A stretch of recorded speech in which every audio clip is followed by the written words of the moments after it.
Right, so to start with, where's the bike? Let's see if you can see it. So there's the bike, a lovely black big bike. But what is it? It's a Yamaha, which is what that badge, that's the Yamaha sign. It is, if you can just see that, an FJR, and it's a 1300. And it's got a squeak. In fact, it's got two squeaks. So we're going to see if we can hear the squeak. First squeak is on the pannier.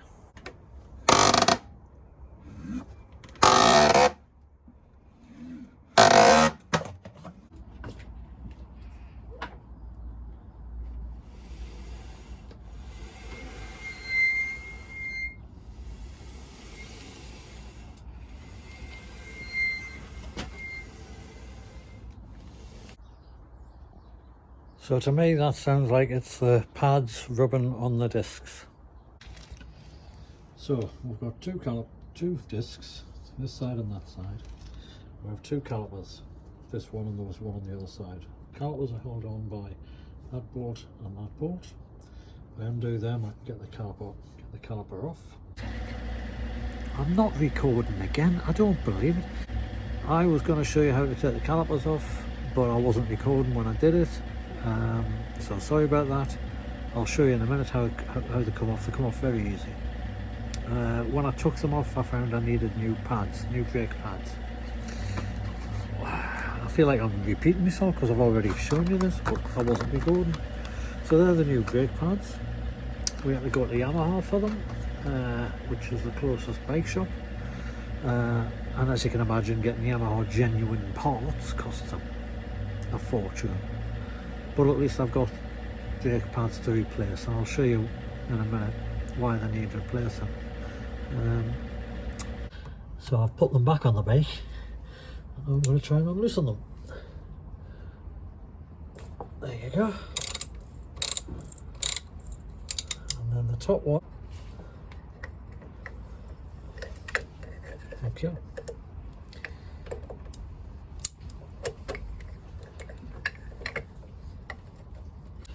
And the second Allen bolt, by the way, these are 5s.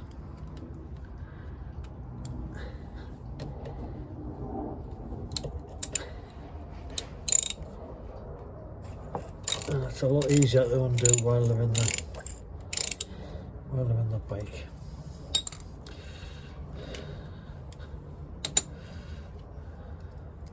Why it was squeaking.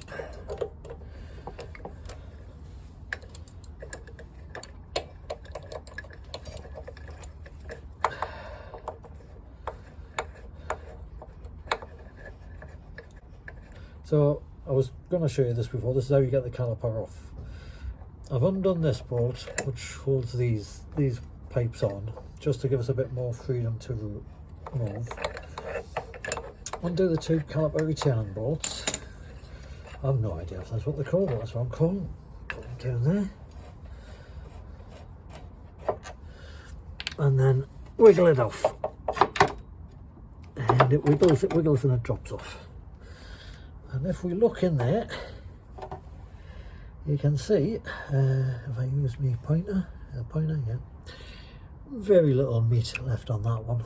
Can you see that? There's plenty on the bottom too. The top one's being worn down, and you can see, can you see how far out that piston is? So I've got to free that up. I'm guessing it wasn't retracting, that's why a lot of this is worn off so unevenly. But anyways, to replace them, you undo them, pull out these bars, and they'll lift out. And my God, are these cold? Oh, should I put gloves on? Right, that's the theory. So I need a 5mm Allen bolt, Allen key.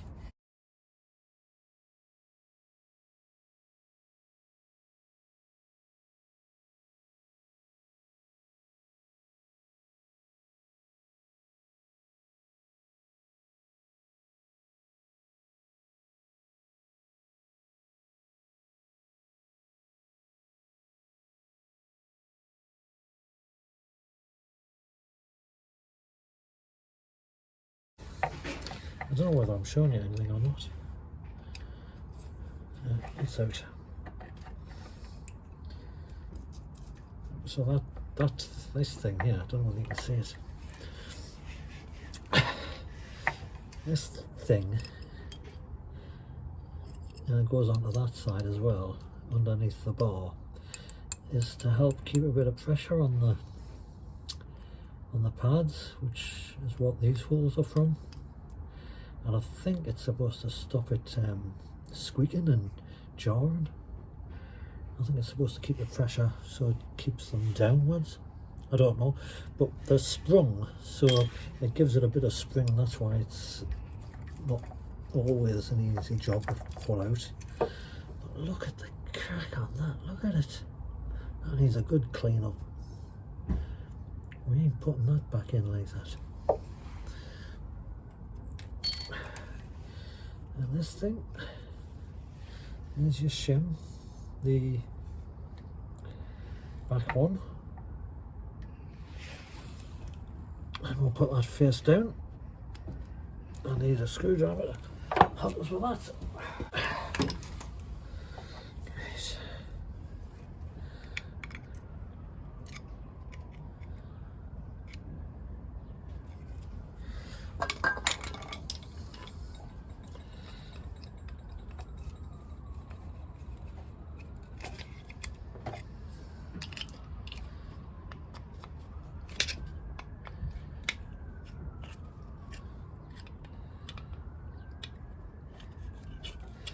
You see where they are?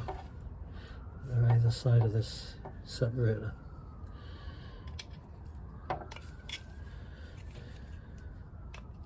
And look at where the guides are. One at the front and one at the back. They're not both on top of each other, so that's good to remember as well.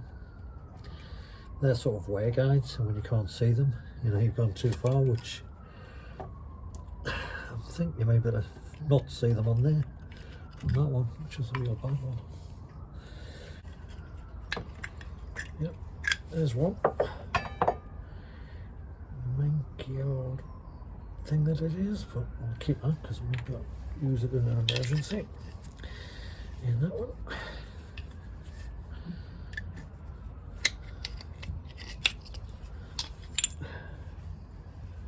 Again, there's still meat on that.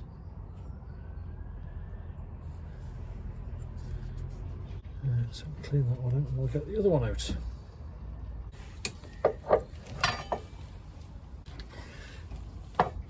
Gotta be careful if you use these not to crush the thread. There you go. Another badly coloured one. Now we get the that's the top bit.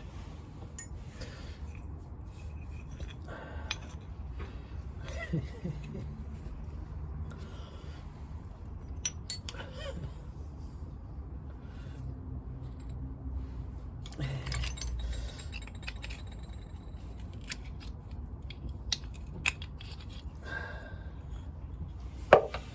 there's the other one. Can you see how little's left on there? That's why it was squealing. So now I'm going to clean it up. Clean it all in there with rags and a little wire brush. Okay, so I've been around that with my wire brush. I've just gone round everywhere, and I don't know whether you can see, but we've got some shiny surfaces back. There's still some white parts where it's corroded, salt corrosion. I'm going to run a bit of emery paper over that and see if I can get it any better, but basically that's good enough. Now, the pistons, these round things, they're moving okay because I've managed to push them back in with my hands. But I want to show you a trick, something I did years ago on my FJR1300, because that used to regularly seize up.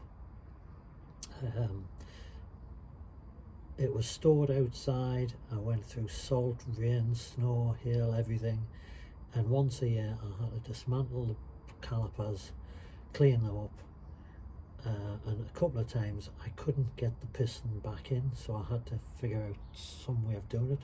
So what I'm going to show you now is how I can get the pistons back in relatively easily. Now is if you've got a single piston caliper, and it could work with a 4 as well, and you've got a piston you can't push back in, once you've got your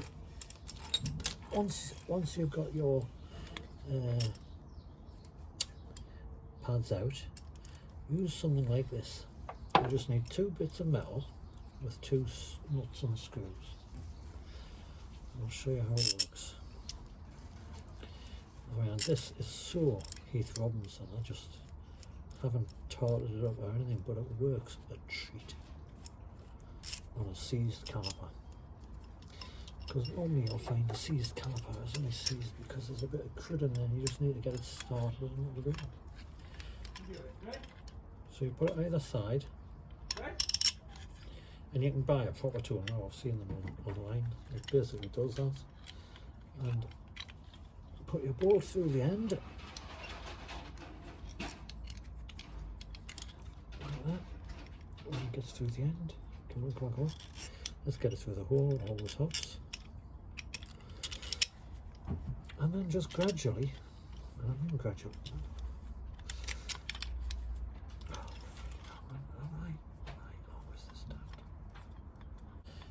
that's over the piston. You would just, I've got the nut on the other hand, get 2 spanners on it, one on either side, and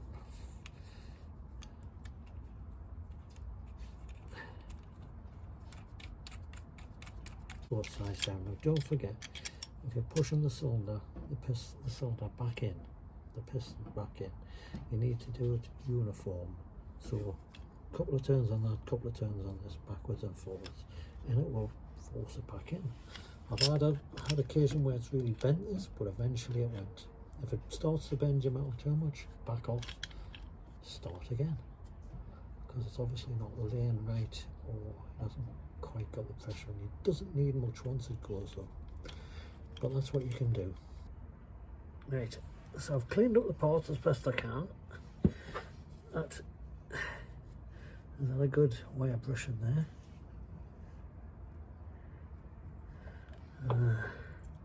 The spring type thingies come out, actually gold colour, would you believe? Brass, I don't know, copper. And then the pins that hold them in. What you do is you make sure, here are a couple of new ones, and you make sure the pin will go through them easily enough and they'll slide. So they're meant to move and they'll slide, that's alright. But what we'll do is we'll stick a bit of this on them, just on the pins. Got to make sure it doesn't go on the pads. You don't want to grease your pads, because you want to be able to stop it not to slide. So, and don't forget a bit of that copper goes a long way. So how do we do this? We do the front of it first. So we'll stick. Let's see if you can see this. I don't know which is the easiest way to show you, but we've got them like that in one hand, and then we're inserting them. Can you see that up there? So they're up there side by side. Then we'll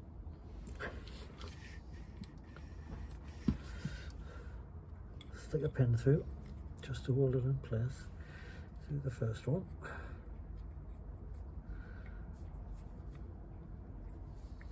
Actually, no, we won't.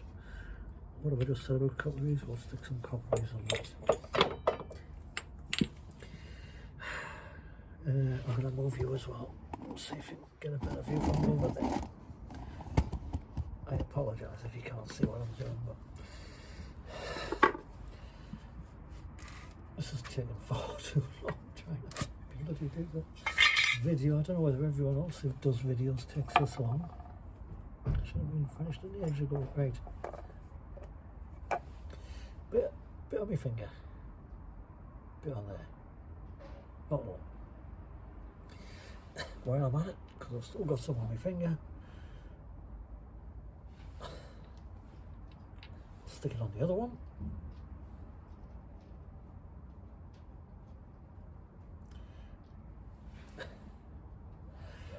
I'll also stick it on these bolts because I find that it helps the bolts come undone when you need them undone.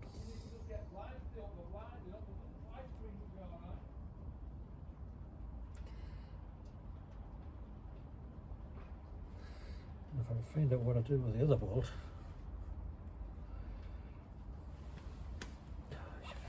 idiot at times on it. It's there somewhere.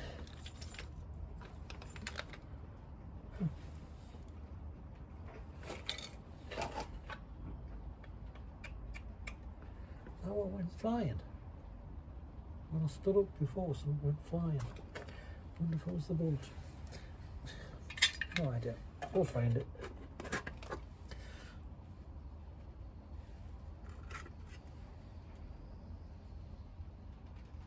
It's raining again.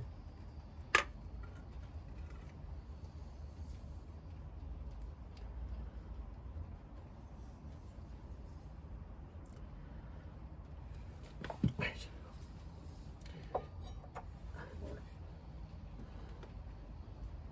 It's got to go from this end because that's where the thread is. So we need that one up there, like that.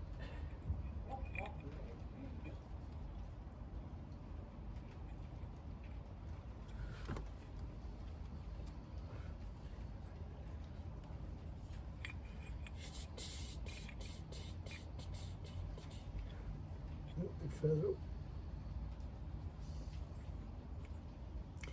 Bit further up. Come on, come on, come on. There you go, and you're in. So that's in place.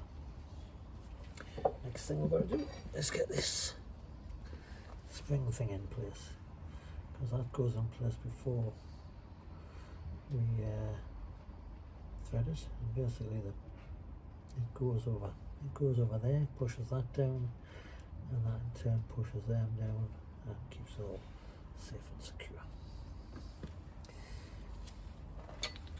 Again, we'll try and do it so you can see what I'm doing.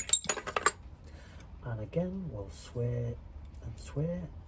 So if we drop that in first, oh, maybe not, try again. If we drop that in, maybe it's not. If we, don't worry, we've got 4 more of these to do. First one will always be the longest.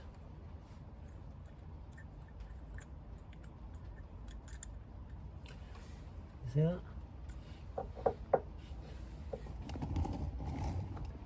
You see that? Hopefully you can.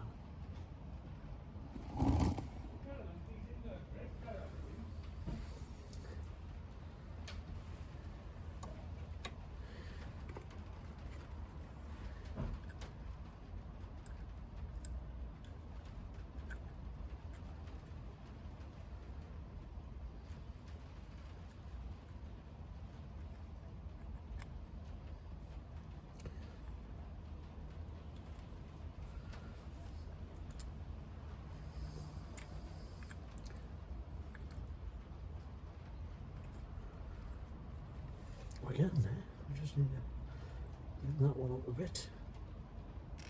Bit more. Bit more.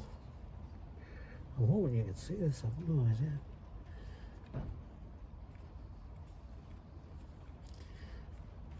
I'll have to press down. I'll have to come back. When you start to set up it there, after 4 hours out, you think, bollocks today.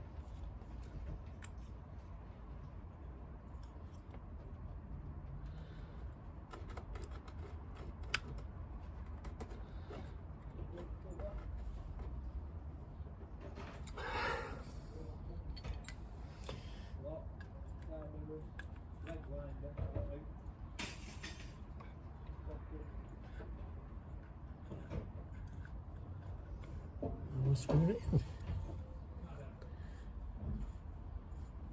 See it screwing in? Just, that looks alright.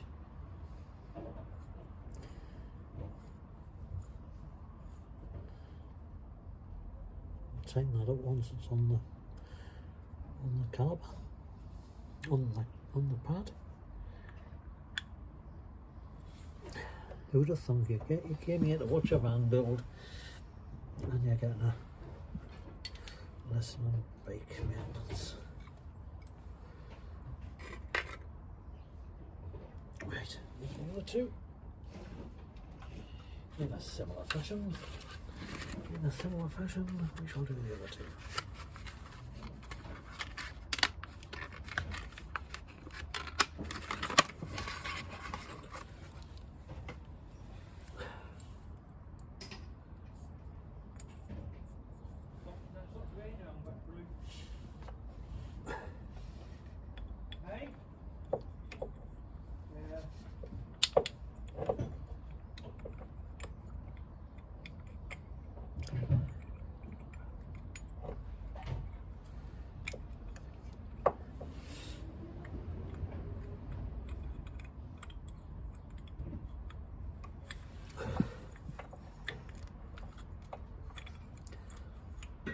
Might get a full bit out of one of these rather than.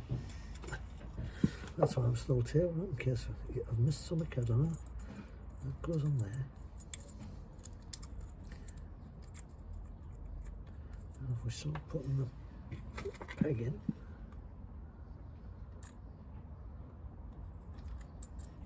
straight through the first one, push the first one back.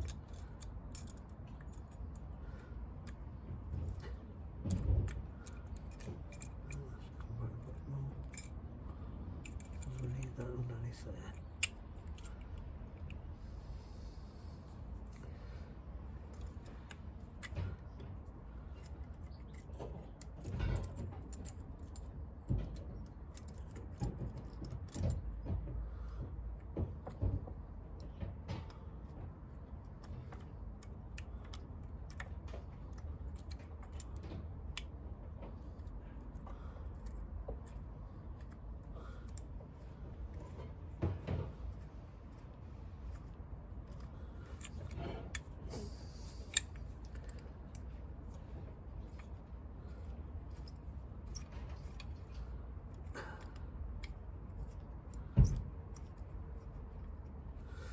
Try and where's me?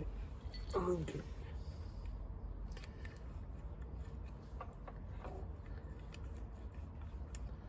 There you go. We're in. Just start screwing. Screwing lovely, so I know that's okay. That's that one done. Bizarre. These don't have caps on, which is weird, because well, maybe it's just the ones I know being used to. The other Yamahas always had caps on. Never did much good, like, but might have minimised it. You can see plenty of meat on them now. I'll just try and lay them back properly.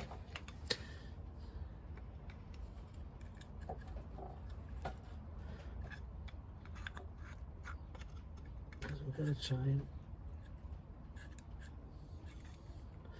get them on the caliper now. Not the caliper, on the rim.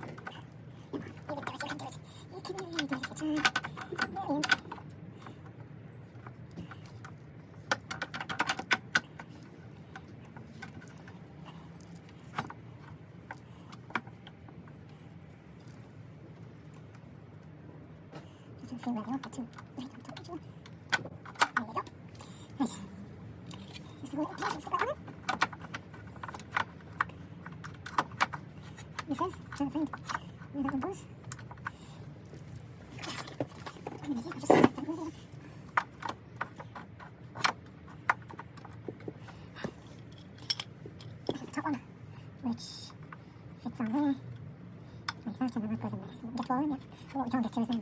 So we'll put these in first. Check it out.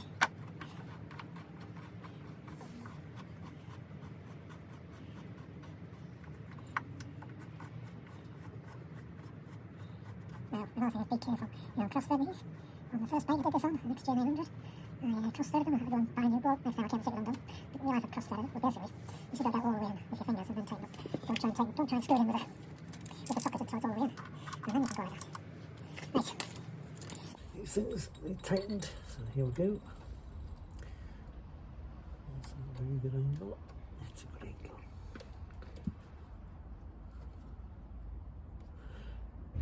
Shouldn't be.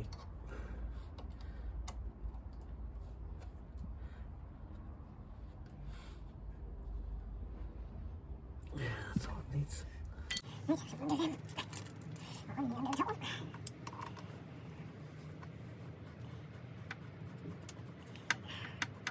And again. We'll get the right cord to do this now. Goes on there.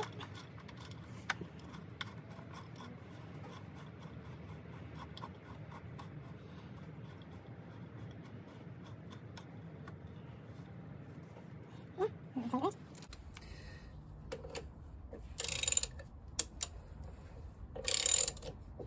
That's not hugely tight, so I just do this. I won't put my whole body around it, just my wrist.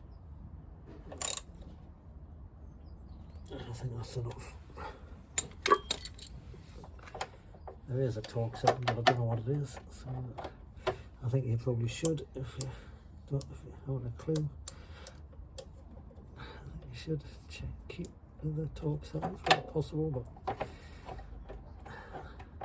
I don't have a list of torque settings. And this is the way I do it, so it's up to you how you do it, but don't come back to me. Not that you would, I'm sure. Right, let's screw that bugger in.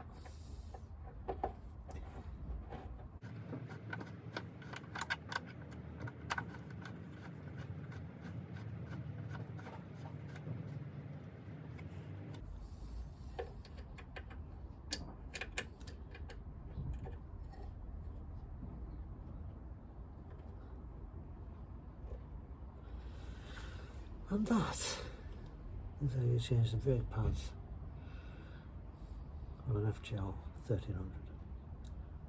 Unfortunately, there is two calipers. There's one on the other side. It's twin disc, you see. But I'm not going to put you through that. So I'll call it a day there, unless I come across anything interesting on the other side. Okay, bye. So everything on the second side is going according to plan. I'm just trying to put it back together, and that Allen bolt there, I've just found out there is a nut behind the mudguard, and that's fell off. And putting that bolt in there with a nut behind has been really fiddly. So I just thought I'd let you know, just be wary of that. And that it's done, all back together, all looking good. What was the time? That's taken me 10, 20, 30, 40 minutes. Totally because I was fiddling with that for about 5-10 minutes. Ended up having to take the caliper back off to get my finger around the back of there for that nut. What a pain. But yeah, that's how you do brake pads and clean the calipers. It's still raining, so we didn't miss anything on the van.